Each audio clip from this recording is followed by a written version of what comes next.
are ready, kids? Aye, aye, Captain! I can't hear you. Aye, aye, Captain! Oh! Assalamualaikum warahmatullahi wabarakatuh. Hai teman-teman, perkenalkan nama saya Nazar Gusya dari kelas 10H. Di video kali ini saya akan menjelaskan tentang mengenal asal-usul nenek moyang bangsa Indonesia.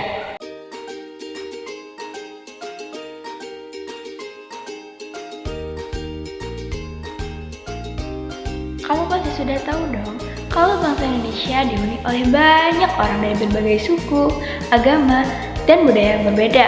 Lalu, penasaran gak sih ya, perbedaan ini berasal dari nenek moyang yang berbeda juga, atau ternyata dari nenek moyang yang sama? Asal-usul nenek moyang bangsa Indonesia memang selalu menarik untuk dibahas.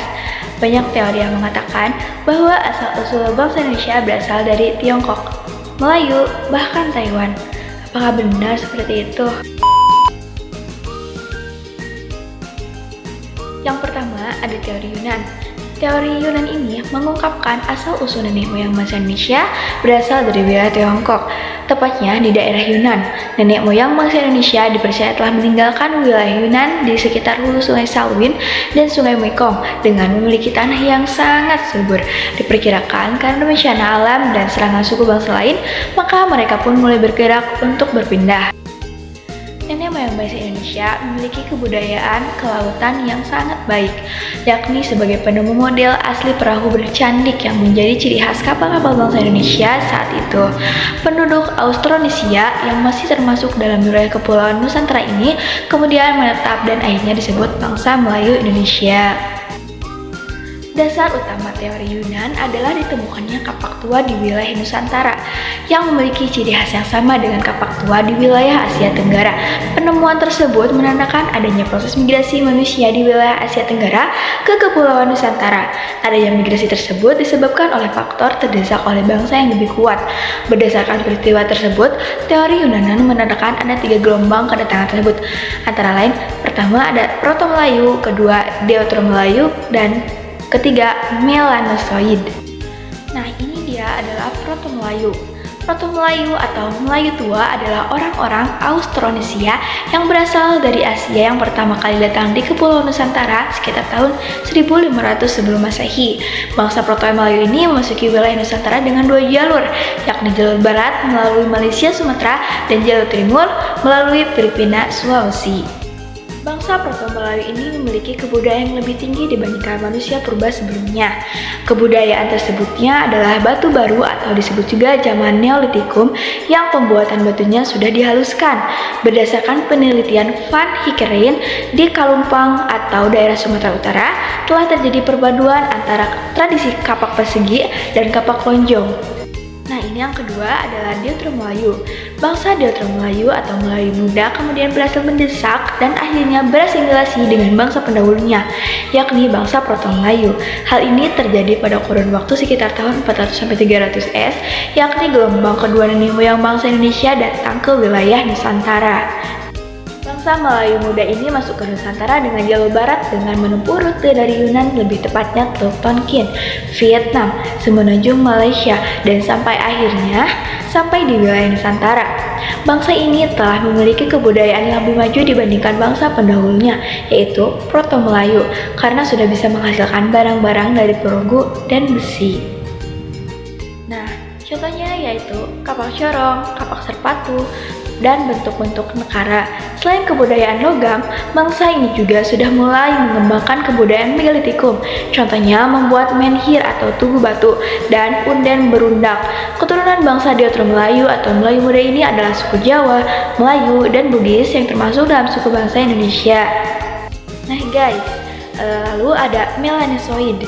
Bangsa Melanosoid mulai hadir juga di sekitar wilayah Papua pada akhir zaman es 70.000 sebelum Masehi. Dan yang terakhir ada bangsa primitif. Sebelum masuknya kelompok-kelompok bangsa Melayu, yaitu Proto-Melayu dan Deutero-Melayu di Nusantara, sebenarnya sudah ada kelompok manusia yang telah lebih dahulu tinggal di wilayah ini. Kelompok tersebut termasuk dalam bangsa primitif dengan budaya yang masih sangat sederhana. Oke guys, ini adalah teori yang kedua, yaitu teori Nusantara.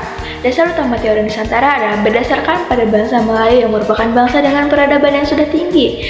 Anggapan tersebut didasari pada hipotesis bahwa bangsa Melayu telah melewati proses perkembangan budaya sebelumnya di wilayahnya.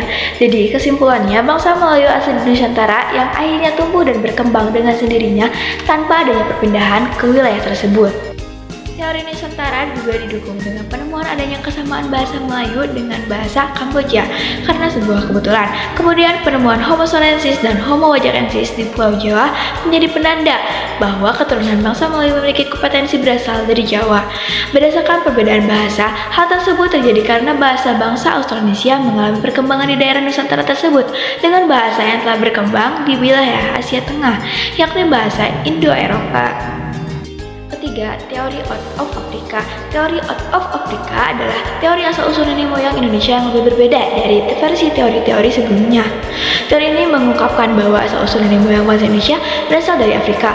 Anggapan ini berdasarkan pada kajian ilmu genetika lewat penelitian DNA, mitokondria, gen perempuan, dan gen laki-laki.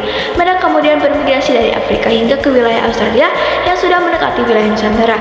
Teori ini kemudian mengungkapkan bahwa bangsa Afrika bermigrasi atau melakukan perpindahan menuju Asia Barat sekitar 50.000 sampai 70.000 tahun yang lalu. Pada sekitar tahun ini, bumi sedang memasuki akhir dari zaman glasial, yakni ketika permukaan air laut menjadi lebih dangkal karena air masih berbentuk gletser. Pada masa itu memang memungkinkan bahwa manusia untuk menyeberangi lautan hanya dengan menggunakan perahu sederhana. Perpindahan bangsa Afrika ke Asia kemudian terpecah menjadi beberapa kelompok. Ada kelompok yang tinggal sementara di bagian wilayah Timur Tengah atau Asia Barat Daya, dan ada kelompok lain yang bermigrasi dengan menyusuri pantai semenanjung Arab menuju India, Ais Timur, Australia, termasuk Indonesia. Tersebut diperkuat dengan penemuan fosil laki-laki di bagian wilayah Laki Mungo. Selain itu, ada dua jalur yang diperkirakan menjadi wilayah yang ditempuh oleh bangsa Afrika di masa itu, yakni jalur untuk menuju lembah Sungai Nil. Wilayah tersebut melintasi semenanjung Sinai kemudian ke bagian utara melewati Arab, dan jalur yang melewati Laut Merah. Guys, ini adalah teori yang terakhir, yaitu teori out of Taiwan. Teori asal-usul nenek moyang Indonesia yang hampir serupa dengan teori sebelumnya. Teori out of Taiwan mengungkapkan bahwa asal-usul bangsa Indonesia adalah berasal dari Kepulauan Formosa atau wilayah Taiwan. Teori ini rupanya didukung oleh ahli bernama Harry Truman Simanjuntak yang mendasari atas argumen pada teori ini. Dasar utama dari teori out of Taiwan yang pertama adalah tidak adanya pola genetika yang sama antara kromosom manusia bangsa Indonesia dengan manusia dari bangsa Tiongkok. Masih berdasarkan teori ini, bahasa yang digunakan dan berkembang di Nusantara adalah bahasa yang masuk dalam rumpun bahasa Austronesia. Bahasa rumpun Austronesia ini digunakan oleh para leluhur bangsa Indonesia, terutama yang menetap di Pulau Formosa. Jadi dari segi bahasa sudah jelas bahwa orang-orang Nusantara mengadopsi budaya Austronesia dan mengembangkannya hingga menjadi bangsa Indonesia seperti saat ini. Mungkin segitu saja yang dapat saya sampaikan mengenai asal-usul nenek moyang bangsa Indonesia. Mohon maaf bila ada kekurangan. Wabillahi taufiq wal hidayah. Wassalamualaikum warahmatullahi wabarakatuh.